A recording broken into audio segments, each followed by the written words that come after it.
Welcome back to Star Wars Shovelware, my name's Luke, and today on the channel we're going to be taking a look at Robo Wars on the Nintendo Switch, a combat arena shooter where you get to play as a variety of different robots and partake in some one-on-one battles against rival mechs. But how does it compare to other combat arena games such as Gravity Heroes or Towerfall Ascension, and is it worth your time and cash? Well, slap that like button, subscribe for more Switch reviews and content, and let's find out.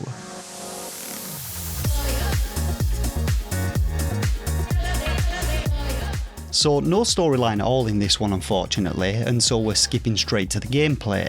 And over the past few years I've enjoyed quite a few combat arena games, one of my favourites being the aforementioned Towerfall Ascension, but I've also covered a few decent ones on the channel, including Hotshot Burn and Night Squad 2, so be sure to check out my reviews on those if you enjoy these kind of games. Robo Wars though is aiming to offer a similar gameplay experience to the likes of Brawlhalla and Towerfall Ascension, citing those games as its inspiration, and the game contains two different game modes. The first of these is the single player career mode where you level up and upgrade your robot, and the second is a two-player rival mode where you can freely select from any of the game's robots or weapons. Both modes though feature the same set of mechanics when it comes to the battles themselves.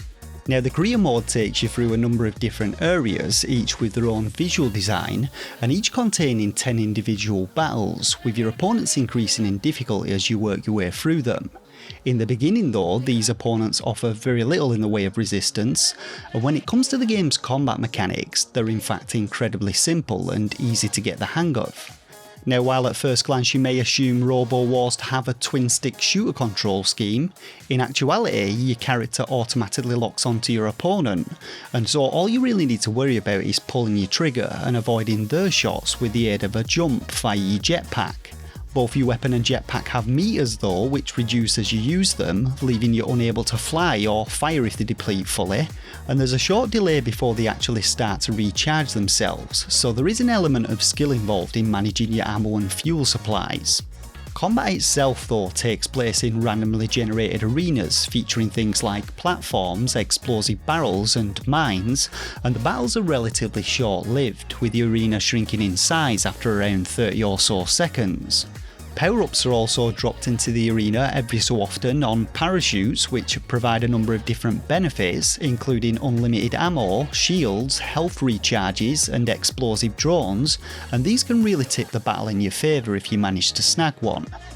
Now when it comes to my thoughts on the combat mechanics with this one, I have to say that they were a little too simplistic for my liking, and your opponent's AI in career mode is incredibly easy to manipulate, especially using platforms, with you easily able to goad them into walking into explosive barrels and mines. After playing through 4 of the 8 zones, I found there to be very little in the way of challenge despite my opponents being several levels higher than me, and the battles just became more drawn out, mainly due to my rivals having upgraded weapons and higher health pools. Now in order to keep up with your beefed up rivals, you're going to have to do a spot of upgrading yourself, and these come in the form of character upgrades which increase your movement speed and health, new weapons which fire different projectile types with different rates of fire and damage outputs, and new robot types which come with different fuel, damage reduction and armour amounts. But in order to actually unlock these things, you're going to have to play and win battles to earn gold coins and chests.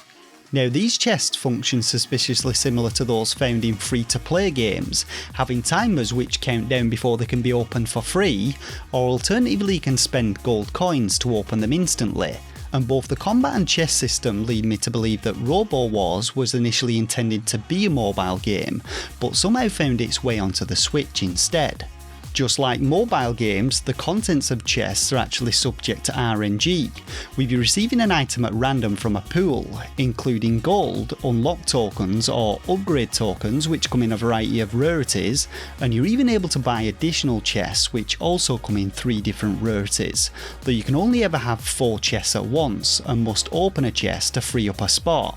Now while these weapons and robot types add an element of progression to the solo game and can speed up the process of taking down an opponent, they really make very little difference in terms of difficulty, and grabbing power-ups as soon as they appear make almost any opponent a bit of a pushover. Compared to other games in the genre, I'd say that Robo Wars does lack a bit of depth and excitement, even in 2-player mode, but its simplicity makes it very suitable for younger audiences, and I feel like if you've got younger kids and are looking for a game to keep them quiet for a few hours, then Robo Wars may be worth a shot.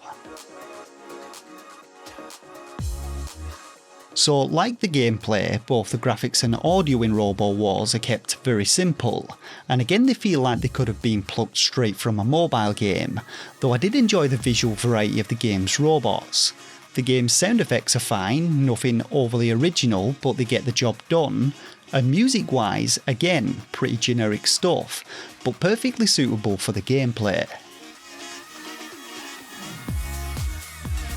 So no issues when it comes to the game's performance on the Switch, and I didn't experience any frame rate drops and the game runs totally fine. Issues wise, I've already mentioned the relatively dumb and easily manipulated AI, but aside from this, I'd say that when you get towards the middle of career mode, that's when the real grind starts, as you know we're near leveled or upgraded enough to contend with the opponents you're facing, and so you're going to have to revisit previous areas and just grind it out to earn golden chests. All in all though, Robo Wars is not a bad game. It's just not one that I'd recommend if you're looking for a new combat arena game to play, and I'd say it's really catering for younger children with the level of depth in this one. When it comes to my own personal rating, I'm going to be giving Robo Wars 2 out of 5 stars. If you've got kids who are bored of playing Brawlhalla and are looking for something similar to keep them occupied, then Robo Wars could be worth a purchase. And so that just about does it for this review of Robo Wars on the Nintendo Switch. If it helped you out, hit that like button, let me know your thoughts and opinions in the comments section below, and as always, if you enjoy my content, then consider subscribing to the channel. For now though, I just want to thank you all once again for watching, and until next time, take care of yourselves, and game on.